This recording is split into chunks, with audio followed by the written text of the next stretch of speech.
તમિલનાડુ અને પુડુચેરીમાં ફેંગલ વાવાઝોડાને કારણે ભારેથી અતિભારે વરસાદ થઈ રહ્યો છે.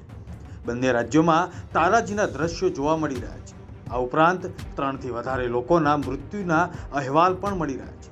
જોકે હવામાન વિભાગે જણાવ્યું છે કે આગામી 3 થી 4 દિવસમાં વાવાઝોડું નબળું પડશે. તમિલનાડુ અને પુડુચેરીના આસપાસના જિલ્લાઓમાં ભારે વરસાદને કારણે ઘણી જગ્યાએ પાણી ભરાઈ ગયા હતા, જેને કારણે રસ્તાઓ પર વાહનોના લાંબા જામ થઈ ગયા છે. સામાન્ય જનજીવનની સાથે બસ, ટ્રેન અને ફ્લાઇટને પણ અસર થઈ હતી. બચાવ ટીમ ફેંગલ વાવાઝોડાથી પ્રભાવિત વિસ્તારોમાંથી લોકોને સલામત સ્થળે ખસેડી રહી છે. પુડુચેરીના કેટલાક વિસ્તારોમાં વરસાદી પાણીનું સ્તર 5 ફૂટ સુધી પહોંચી ગયું હતું, જેમાં ફસાયેલા લોકોને બચાવવામાં આવ્યા હતા અને રાહત શિબિરોમાં ખસેડવામાં આવ્યા છે. આંધ્રપ્રદેશના દક્ષિણ ભાગમાં ભારે વરસાદ થઈ રહ્યો છે. ફેંગલ વાવાઝોડાની અસર એસપીએસઆર, નેલ્લોર, તિરુપતિ અને ચિત્તૂર જિલ્લાના કેટલાક સ્થળોએ જોવા મળી રહી છે.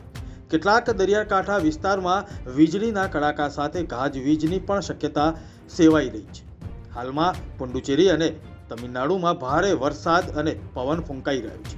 હવામાન વિભાગે જણાવ્યું છે કે ભારે પવન અને વરસાદની અસર આગામી 3 થી 4 દિવસ રહેશે. બ્યુરો રિપોર્ટ, મુંબઈ સમાચાર.